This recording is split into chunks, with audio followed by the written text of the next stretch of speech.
Cam said something pretty interesting about how you are one of the best coaches in the league at managing players' egos. Can you can you explain that and how you go about doing that? Well, it's about knowing the personalities, I guess. You know, we've got a very diverse group inside that locker room, and I think that's been part of why the character's been strong. I mean, you know, this has been a tough year, and you know, it's not over, obviously, by any means. But a lot of these guys, you know, are working their way through it. So I guess getting to know, you know, their personalities is important, more so than anything else. He said that too in relation to having a really big personality on the team last year. And Josh, how did you go about getting to know him and navigating his personality? Well, you know, the thing about Josh is first of all, we all know he's a really good person, and that's, you know, the most important thing, more so than anything else. But he's also a very good football player. He's got a lot of pride, tremendous amount of pride. And when we had to bench him a couple times to get his attention, he took it the right way, and he went to work. And that was the one thing that was always impressive, and it caught our attention because he worked at it. You watch him, you would see him watching tape. You would see him going out and staying after practice, coming early before practice. He did the things that he needed to do to make himself better, and that's what was impressive about him. And you know, there's some guys that would take it differently and would pout. He didn't. He took it the right way, and he went out and look at where he is today. Look what he's become. I remember you benching him after the Buffalo game up there. Was there another time that I'm forgetting? I think it was after no, I don't think it was Kansas City. I think it was after. It was somewhere in the 2014. It was somewhere in the 2014 season. But then we got him back on the field against Cleveland, and he just exploded. I mean, you know, he did things. He made that interception. Well, he had made that interception in practice, and that's what I talk when I talk about a guy that, you know, went out and did it the right way. That interception he made in Cleveland, he had done in practice before. The one he made against New Orleans last year, he had made in practice before. So it's in fact, he made it in a 2-minute drill, just like he did against New Orleans. The one he made against Jacksonville, he had made in practice. So that's, I guess, is what it comes back to. About that, his first camp up there in Spartanburg when he had a day where he had I think we told him or asked about him afterwards about your 3 picks. He said, no, I had 4 picks. Do you have any recollections of that day and kind of the talent that he... I did. I mean, that's where you saw the potential and the ability. But one thing, too, though, was a lot of that was on gambling, on taking high risk. And one of the things that, you know, again, there is a risk and reward, and that's one of the things about, you know, playing a team game. We knew where he came from. We understood that he most certainly was probably the best player on their defense. But when you play within the framework of what you're doing, you know, you've got to be part of that. And that was one of the things that he learned. And you know, he's learned it very well, obviously, because of who he is now. Knowing that, looking at Cam, even asked him about it, and the temptation to challenge Josh this week. Oh, yeah. Versus the challenge of being smart.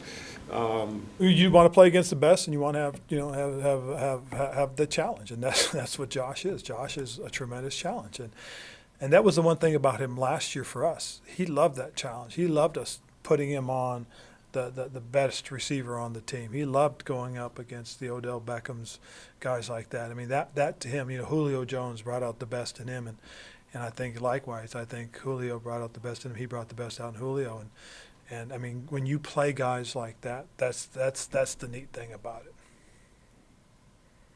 Understanding you don't have to do an injury report, but Cam said he had a bit of a rest day today. Yes, we rested him today. He did some things. He did most of the individual stuff, obviously, and ran around, stuff like that. So every now and then you've got to do that for him because he doesn't take any rest. He doesn't take any breaks unless he has to. So this was one of those things he wanted to get out there and work, and so we limited him, trying to get him to take a little bit off. Saw Luke out there. Is he still in a concussion Continues in the protocol. He's got to continue through the steps. You know, he did some things as well, and it's always good to see him out there. But, again, we're going to continue as the doctors tell us, and we'll go through the protocol. Ron, how has this team grown since the last time you were on Monday Night Football against the Buccaneers here in the Bank? Well, we'll have Cam on the field. You know, I think the biggest thing, though, if you look at it, the defensive backs, obviously, we'll have a tandem out there that we feel pretty good about, that's practiced together and played together, I think, the last 5 weeks. I think, obviously, the offensive line will be a little bit different. But, again, still feeling good about the little continuity right there. This will be the 3rd week in a row, I believe, or 4th week. So it's good to have that group out there. You know, and again, you know, we're doing some really good things with the fronts, both offense and defensively. So, I look forward to this game. I think it's a good test as to who we're becoming and the work that we're doing. You've seen these rookie cornerbacks now moving on from Josh. You've seen them now for a while. You feel like these two can be around for a very long time? I do. I think those two young guys, if they continue to grow at the pace they're growing right now, will be good football players. You know, there's a lot of things that give you pause to be positive. Just put the tape on from this past game, and you like the way they tackle. You like how physical they get up and play with their hands, the way they play with vision. You know, they break on the ball pretty good, both of them. Darryl's has flashed some really good hands, some good ball skills. And you see James, you know, who's a physical corner, which is really a good attribute to have. If you can get your hands on a guy, you can really, you know, reroute them, change their outlook on things in terms of running routes. So it's good to see these young guys develop like that. James said he hasn't proved anything this year because he only has 1 pick. Has he just not had the opportunities, or has he missed some opportunities? I think really he if you look at it, he's missed a couple opportunities. But the thing that he's got to understand is it's about also putting yourself in position. And that's the biggest thing. He's put himself in position to make plays. And that's the thing that you find pleasing, I find pleasing, is that he's getting it. He's understanding it. He's learning. The thing we can't forget, he's a rookie. He's a rookie that got hurt in the middle of the year, at the beginning of the year, and missed some very important games in terms of his ability to grow. He's probably right now where you would expect him to be in the middle of the year, not near the end. So, again, he's still growing, and he's going to continue to grow. And that, again, is one of the reasons that I'm confident and optimistic about this group of guys. Is there any like TD and Luke for tackles and competition amongst each other? Is there anything like that between Bradbury and Worley? I don't think so. I think they really appreciate working, you know, together, and that's pretty much it.